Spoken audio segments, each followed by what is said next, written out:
भोलेनाथ की हर हर शंभु। मुक्ति और भक्ति के स्वरूप का विवेचन। ऋषियों ने पूछा, सूत जी, आपने बारंबार मुक्ति का नाम लिया है, यह मुक्ति मिलने पर क्या होता है? मुक्ति में जीव की कैसी अवस्था होती है, ये हमें बताइए। सूत जी ने कहा, महर्षियों सुनो, मैं तुमसे संसार क्लेश का निवारण तथा परमानंद का दान करने वाली मुक्ति का स्वरूप बताता हूँ। मुक्ति 4 प्रकार की कही गई है: सारूप्य, सालोक्य, सानिध्य और चौथी सायुज्य। इस शिवरात्रि व्रत से सब प्रकार की मुक्ति सुलभ हो जाती है। जो ज्ञान रूप अविनाशी साक्षी ज्ञान गम्य और द्वैत रहित साक्षात शिव हैं, वे ही यहाँ केवल्य मोक्ष के तथा धर्म अर्थ और काम रूप त्रिवर्ग के भी दाता हैं। केवल्य नामक जो 5वीं मुक्ति है, वह मनुष्यों के लिए अत्यंत दुर्लभ है। मुनिवरों, मैं उसका लक्षण बताता हूँ, सुनो। जिनसे यह समस्त जगत उत्पन्न होता है, जिनके द्वारा इसका पालन होता है तथा अंतोगत्वा यह जिसमें विलीन होता है, वे ही शिव हैं।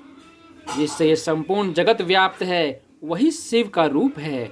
मुनीश्वरों, वेदों में शिव के 2 रूप बताए गए हैं, सकल और निष्कल।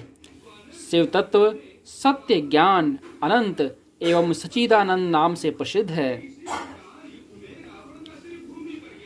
निर्गुण उपाधि रहित अविनाशी शुद्ध एवं निरंजन निर्मल है।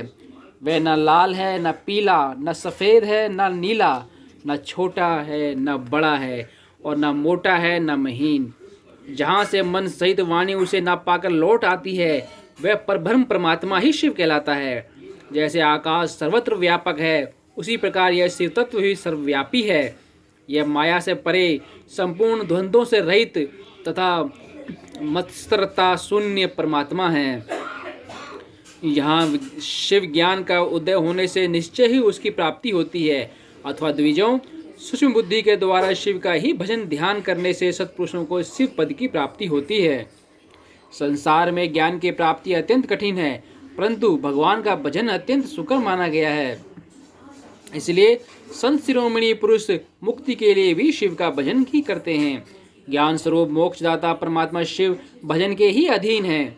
भक्ति से ही बहुत से पुरुष सिद्धि लाभ करके प्रसन्नता पूर्वक परम मोक्ष पा गए हैं। भगवान शंभु की भक्ति ज्ञान की जननी मानी गई है और सदा भोग और मोक्ष देने वाली है। वह साधु महापुरुषों के कृपा प्रसाद से सुलभ होती है। उत्तम प्रेम का अंकुर ही उसका लक्षण है। द्विजों, वह भक्ति भी सगुण और निर्गुण के भेद से 2 प्रकार की जाननी चाहिए।